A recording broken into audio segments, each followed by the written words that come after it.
In the vastness of space, where light is swallowed by time, a lone planet drifts in the shadow of its dying sun. And within its last city, the fate of an entire civilization hangs by a thread.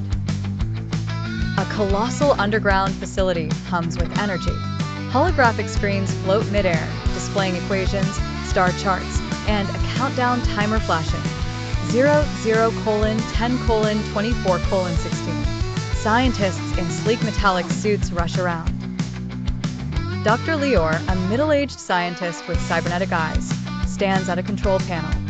We're running out of time. If we don't activate the celestial core now, this planet will be nothing but stardust. ZYN, a young engineer with a mechanical arm, types frantically on a floating keyboard. I'm trying.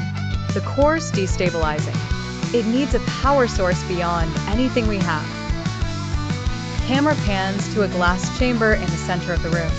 Inside, a humanoid figure floats, her body glowing faintly with cosmic energy. Inside the chamber, the figure's eyes snap open, revealing swirling galaxies within. Her name is Astra. Astra, soft, ethereal voice. You seek power, but are you prepared for the cost? The glass shatters in slow motion. Energy bursts outward, knocking everyone back. Alarms blare.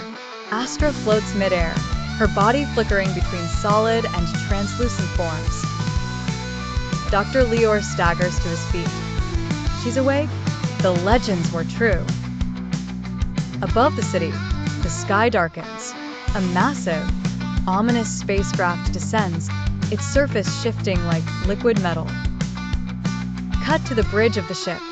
Commander Vex, a being with obsidian armor and glowing red veins, watches the city below.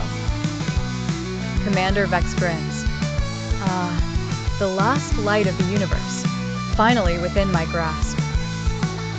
He raises a hand. Energy pulses from his fingertips.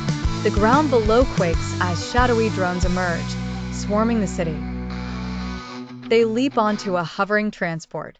The ship roars to life and speeds toward the edge of the city.